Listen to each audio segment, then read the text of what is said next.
Hey guys, the markup is back. Episode 2, part 2. We're talking about how to save for your down payment.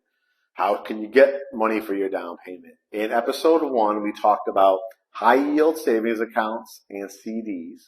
And we also talked about the power of monthly dividend stock or mutual fund accounts. And I gave you an example and I showed you the power of like compound interest, monthly dividends, high yield savings accounts, as opposed to having your money just sit in a standard savings account that when I looked today, Wells Fargo, for example, was paying only 0.0039%.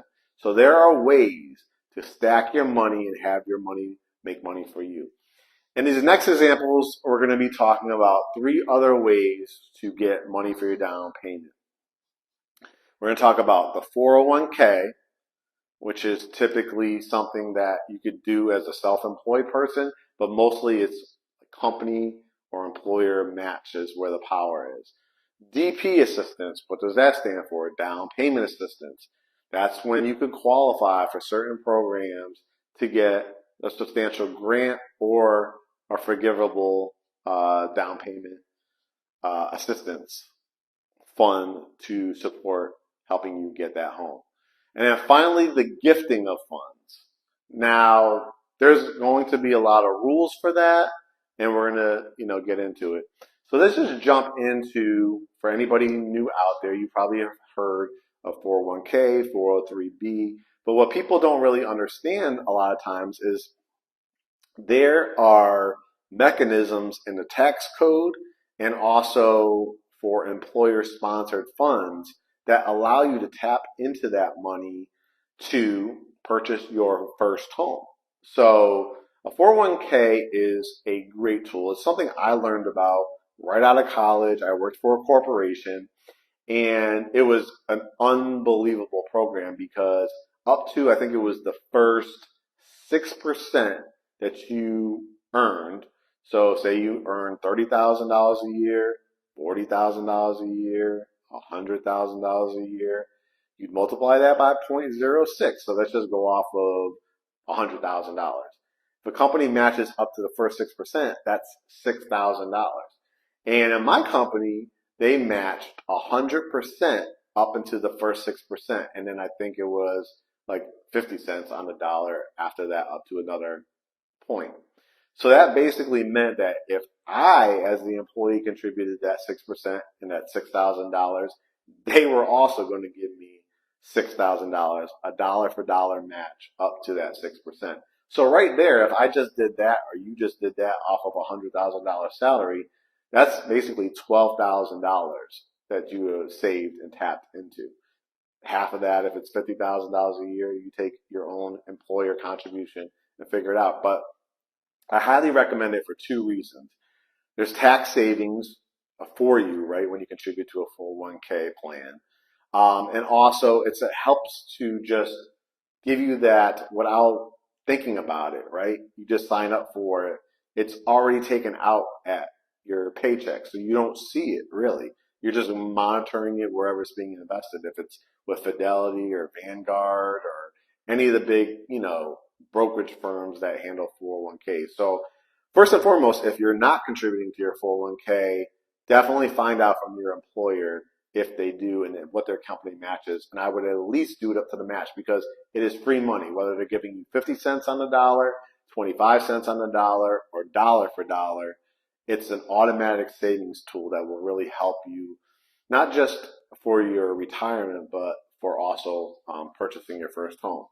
So the one thing that you need to know about tapping into your 401k for a real estate purchase, in most cases you have to be vested. That means there's got to be a certain amount of time. So if you just started on your job and you've been there for 3 months, 6 months, you're probably not vested in the account.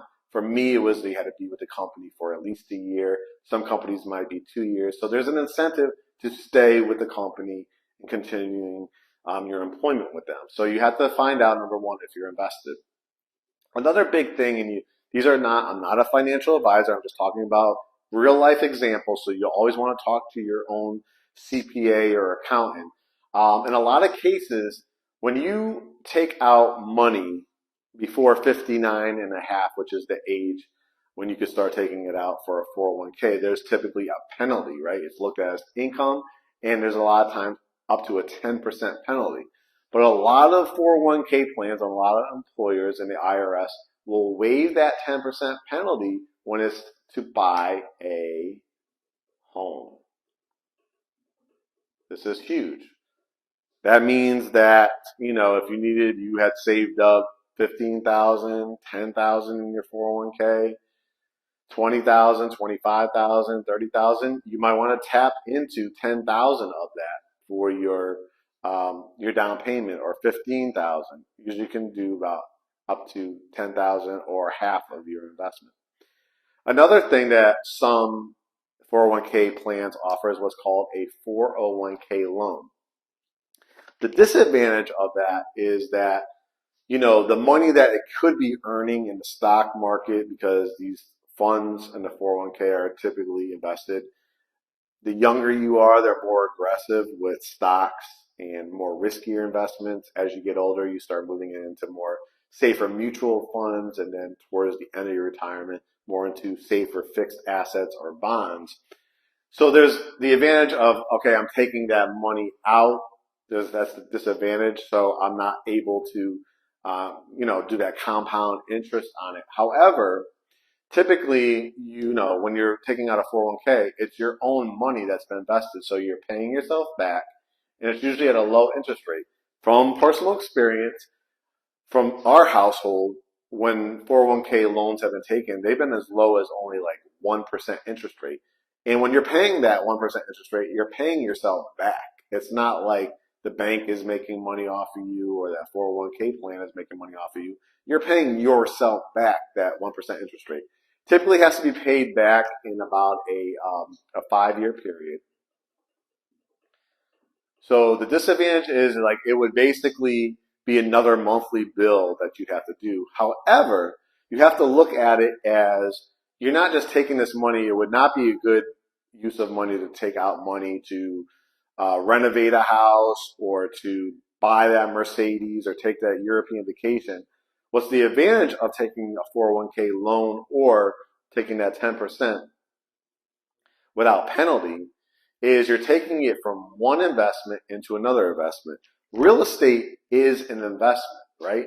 We talked about it in episode 1, is every time you're making a mortgage payment, your principal is going down. And if the value of your house is going up, whether it's 1%, 2%, or in years when it explodes like it had over the last few years, where it's 30, 40%, you're moving your money from one investment, your 401k, into your home. So that's a great way to tap into it. Say if you've been in part 1, you've been investing in your high yield savings account or your CDs. It's just another thing to tap into, because again, you've been contributing it. You aren't even seeing it. It's taken out of your paycheck every single time. So, and the company match is really the big key to this. So 401k, I want you to look into that. If you haven't started investing in that, definitely do so. Now let's talk about down payment assistance, DP. There are programs that you probably heard of, NACA, the Georgia Dream, which I've had a lot of experience with. Grant programs, you've heard me talk about one that's being offered right now with one of our lenders, $12,500. The Federal Housing Administration has programs that come out from time to time. And then there's individual banks and credit unions that certainly offer it as well. Now, from what I hear, I haven't had personal experience. I've had a few people that have had a really good experience with NACA. We have the power as agents, if you come to us before you go into that program, we can refer you to their program and we'll be able to work with you. However, it is a very long process. It's a very stressful process, and you don't really have control of who you work with. So in the long run, could it help you? Yes, but it could take a year, 2 years, 5 years, other things like that. The Georgia Dream is a program that is in the greater Atlanta market. We used to get people in there with their hardest hit fund, which was like a $15,000 down payment assistance program. A lot of that money has dried up, but sometimes there is a $5,000, $7,500 program. However, there's always going to be in any of these down payment assistance programs, a lot of times, certain credit scores that you need, or certain income levels, or locations that you have to buy in. So you might be somebody that really wants to live, say, example, in Marietta, Georgia, but your income limits and the location and county that you have to buy in could be, say, Clayton County. Nothing wrong with Clayton County, but you really wanted to live in Marietta. So sometimes there's limits to where you can live, the type of property it could be. Is, maybe you wanted a multifamily, maybe you wanted a condo, not a single family. There's a whole bunch of rules to these. The grant program, go back to our profile on Instagram and look up grant program. Look at that second slide and see if you rent in the area where the $12,500 program is. FHA, the Federal Housing Administration. The government is always trying to look for ways, especially politicians are going to try to find ways to help people get into homes. There's a huge rent increase going on. Sales prices of homes have gone up. So they're always going to be looking into whether it's individual banks, the Federal Housing Administration, credit unions. And the best advice I can give you is speak to one of our lenders. We have people that work with all government programs, and they work with private banks, and they work with all kinds of foundations and stuff. Kind of see if there's something available to you. But don't let this hold you back from buying a home, because if you do things like saving with your 401k, making the actual self-discipline that you need to learn how to save, that's going to be the most important for you. But if you do qualify, by all means, look into some of these programs. Finally, gifting. We're going to look into gifting. So the biggest learning lesson for gifting, and I want to stress, is this is not a loan. You can't say to your mother, your grandparent, hey, I have an arrangement with you. I need some help with my down payment. If you give me $10,000, like, I will pay you back over 5 years, or I'll pay you with an interest rate. No. That is not allowed. So it truly, truly, truly has to be a gift. So they are going to write a letter. It could be your parent. It could be your spouse. It could be a grandparent. It could be a friend. It could be a labor union. So if you work for a labor union, sometimes they offer things like down payment assistance, or a local charity, or a charity that you've worked with. You're on their board, or whatever the case may be, or you're putting in for, a program that they're offering with help for down payment assistance.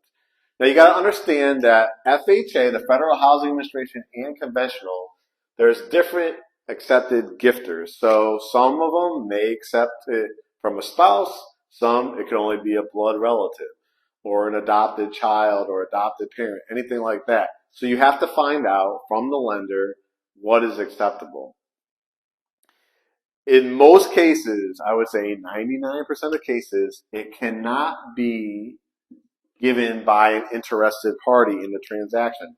Who is an interested party?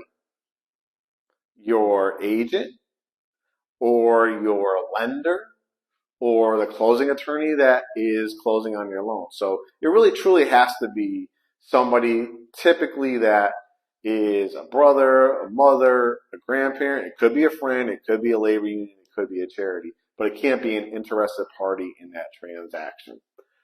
So in part one, we talked again about the high yield savings, CDs. This one we talked about 401k, down payment assistance, and gifting. So my overall message to you guys is there's help along the way by helping yourself through, investing in solid investments, whether that be that monthly dividend we talked about, part one, contributing to your 401k, high yield savings account. But the overall message is, yeah, you might have a little help if you qualify for these down payment assistance programs, but time is not on your side. The only thing that is going to be really, really make you successful with real estate is by proving to yourself that you have good saving techniques. So utilize all these saving techniques that we talked about. And if there's a helping hand along the way through gifting or down payment assistance, and it makes sense for you, do it. But don't let that hold you back from owning a home. Hopefully you enjoyed episode 2. Stay tuned for episode 3. Talk to you soon.